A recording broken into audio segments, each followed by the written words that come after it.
Power star Pawan Kalyan act చేస్తున్న Ustaad Bhagat Singh cinema shooting ఇప్పటికే పూర్తయింది. ఏప్రిల్లో విడుదల చేయాలని మేకర్స్ భావిస్తున్నారు. అయితే ఈ చిత్రం తమిళ హీరో విజయ్ బ్లాక్ బస్టర్ తేరి సినిమాకు రీమేక్ అనే వార్తలు అప్పట్లో చక్కర్లు కొట్టాయి. ఇది రీమేక్ కాదని మూవీ టీం ఇప్పటికే క్లారిటీ ఇచ్చింది.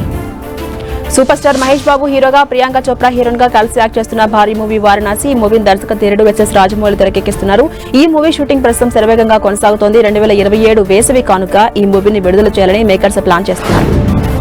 God of masters Nandamuri Balakrishna act చేస్తున్న లేటెస్ట్ మూవీ అఖండ 2 భారీ అంచనాల నడుమ ఈ మూవీ డిసెంబర్ 5న గ్రాండ్ గా రిలీజ్ కాబోతోంది. అయితే ఆ రోజు ముందుగానే ఈ మూవీ ప్రీమియర్ షోస్ వేయాలని మేకర్స్ భావిస్తున్నట్టుగా తెలుస్తోంది. అయితే ఈ ప్రీమియర్ టికెట్ రేట్లు తక్కువే ఉంటాయని మేకర్స్ చెప్తున్నారు. ప్రభాస్ లేటెస్ట్ గా యాక్ట్ చేస్తున్న మూవీ స్పిరిట్. ఈ మూవీకి ప్రముఖ దర్శకుడు సందీప్ రెడ్డి వంగ దర్శకత్వం వహిస్తున్నారు. ఈ మూవీ ఇటీవల లాంఛనంగా ప్రారంభమైంది. అయితే ఈ మూవీపై దర్శకుడు సందీప్ రెడ్డి వంగ ఇంట్రెస్టింగ్ కామెంట్స్ చేశారు. స్పిరిట్ బడ్జెట్ విషయం ఇప్పటి వరకు నిర్మాతతో చర్చించలేదని తెలిపారు. ఆయన కామెంట్స్ ప్రస్తుతం వైరల్ గా మారాయి. Icon star Allu Arjun star director Atlee cinema update కోసం బన్నీ ఫ్యాన్స్ ఎంతో ఇంట్రెస్టింగ్ గా ఎదురు చూస్తున్నారు. అయితే ఈ సినిమాలో బాలీవుడ్ నటి దీపికతో పాటు మృణాల్, జాన్వీ కపూర్ హీరోయిన్స్ గా యాక్ట్ చేస్తున్నారు. తదుపరి షెడ్యూల్లో అల్లు అర్జున్, జాన్వీ కపూర్లపై ఒక లవ్ సీక్వెన్స్ ను షూట్ చేయబోతున్నట్టుగా తెలుస్తోంది. నందమూరి మోక్షజ్ఞ ఎంట్రీపై నందమూరి ఫ్యాన్స్ ఇంట్రెస్టింగ్ ఎదురు చూస్తున్నారు. ఆదిత్య 369 కి కొనసాగింపుగా రూపొందబోతున్న ఆదిత్య 999 మ్యాక్స్ తోని మోక్షజ్ఞ హీరోగా పరిచయం కాబోతున్నట్టుగా బాలయ్య క్లారిటీ ఇచ్చారు. ప్రముఖ దర్శకుడు క్రిష్ తెరకెక్కించబోతున్నట్టుగా టాక్ వినిపిస్తుండగా ఈ సినిమాలో మోక్షజ్ఞకి జోడీగా సీనియర్ హీరోయిన్ రవీనా టాండన్ కుమార్తె రాషా తడాని హీరోయిన్ గా యాక్ట్ చేస్తున్నట్టు తెలుస్తోంది. ఈ విషయంపై క్లారిటీ రావాల్సి ఉంది. అనగనగా ఒక రాజు మూవీతో త్వరలో ఆడియన్స్ ను పలకరించబోతున్నారు హీరో నవీన్ పోల్శెట్టి. మీనాక్షి చౌదరి ఇందులో హీరోయిన్ గా యాక్ట్ చేస్తున్నారు. దీపావళి తర్వాత ఈ మూవీ నుంచి ఎలాంటి అప్డేట్స్ రాలేదు. ప్రమోషన్స్ లేకపోవడం, ఇప్పటి వరకు ఒక్క సాంగ్ కూడా రిలీజ్ కాకపోవడంతో అనుకున్న సమయానికి రిలీజ్ కి వస్తుందా లేదా అనే అనుమానం వ్యక్తమవుతుంది. ఆది సాయి కుమార్ హీరోగా యాక్ట్ చేస్తున్న లేటెస్ట్ మూవీ శంబాలా ఇప్పటికే ఆడియన్స్ లో మంచి బజ్ క్రియేట్ చేసింది. ఈ సినిమాను యుగంధర్ ముని డైరెక్ట్ చేస్తుండగా ఈ చిత్రాన్ని క్రిస్మస్ కానుక డిసెంబర్ 25న గ్రాండ్ గా రిలీజ్ చేయబోతున్నారు. అయితే రిలీజ్ కి ముందే ఈ మూవీ ఓటీటీ శాటిలైట్ డీల్ ముగించుకుంది. ఈ చిత్ర ఓటీటీ రైట్స్ ను వాహా, శాటిలైట్ రైట్స్ ను జీ తెలుగు మంచి ధరకు దక్కించుకున్నట్టుగా టాక్ వినిపిస్తోంది. రామ్ పోతినేని హీరోగా యాక్ట్ చేస్తున్న తాజా మూవీ ఆంధ్ర కింగ్ తాలూకా. భాగ్యశ్రీ బోర్సే ఇందులో హీరోయిన్ గా యాక్ట్ చేశారు. పి మహేష్ బాబు దర్శకత్వం వహించారు. మైత్రి మూవీ మేకర్ సంస్థ నిర్మించింది. ఉపేంద్ర ఈ మూవీలో కీలక పాత్ర పోషించారు. ఈ మూవీ ఎల్లుండి ఆడియన్స్ ముందుకు రానుంది. టాలీవుడ్ లో ఇటీవల రిలీజ్ అయిన youthful comedy entertainer movie little hearts. ఈ మూవీ బాక్స్ ఆఫీస్ దగ్గర సూపర్ హిట్ ను సంపాదించుకుంది. ఇప్పుడు ఈ సినిమా బుల్లితెర ఆడియన్స్ ను ఎంటర్టైన్ చేసేందుకు రెడీ అయినట్టుగా సమాచారం. ఈ విషయంపై క్లారిటీ రావాల్సి ఉంది. దర్శకుడు అజయ్ బాబు తన తదుపరి చిత్రాన్ని ఘటనని జయకృష్ణతో చేస్తూ ఉన్నారు. ఈ సినిమాకు సంబంధించిన కథపై ఒక రూమర్ వినిపిస్తోంది. తిరుపతి నేపథ్యంలో ఒక పురాతన ఆలయం చుట్టూ ఈ కథ కొనసాగుతుందని తెలుస్తోంది.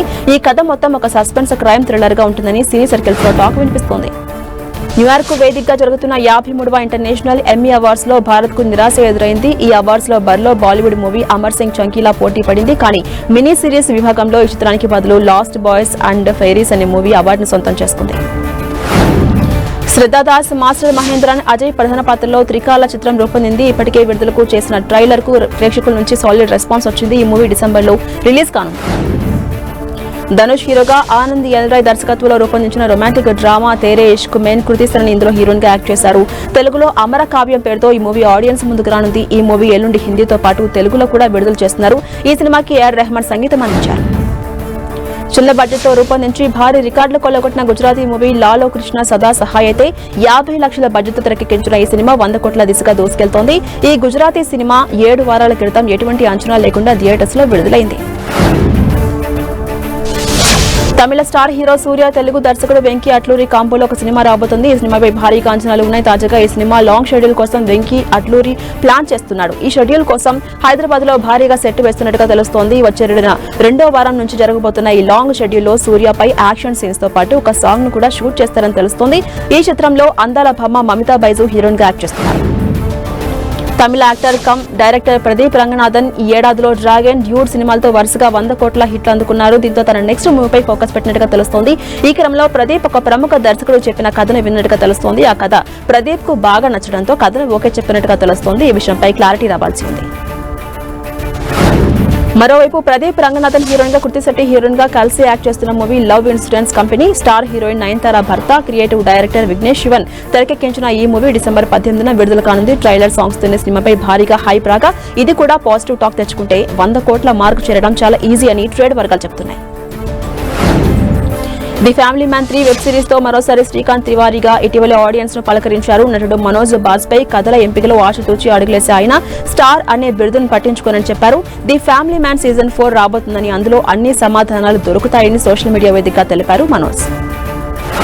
నటి సోనాలి బెంద్రే తన క్యాన్సర్ గురించి చేసిన కొన్ని వ్యాఖ్యలు ఇప్పుడు చర్చనీయాంశంగా మారాయని విమర్శలకు కూడా దారితీశాయి. సోనాలి 2018లో మెటాస్టాటిక్ క్యాన్సర్ బారిన పడింది. తాను క్యాన్సర్ ను జయించేందుకు ప్రకృతి వైద్యం ఎంతో సాయపడిందన్నారు. ఈ వ్యాఖ్యలను కొందరు వైద్యులు తప్పుపట్టారు. ప్రకృతి వైద్యం క్యాన్సర్ ను తగ్గిస్తుందని ఎక్కడా సరైన ఆధారాలు లేవంటూ విమర్శలు చేశారు. దీంతో సోనాలి తన వ్యాఖ్యలపై వివరణ ఇచ్చారు. తాను ఎప్పుడూ డాక్టర్ని అని చెప్పలేదని తెలిపారు.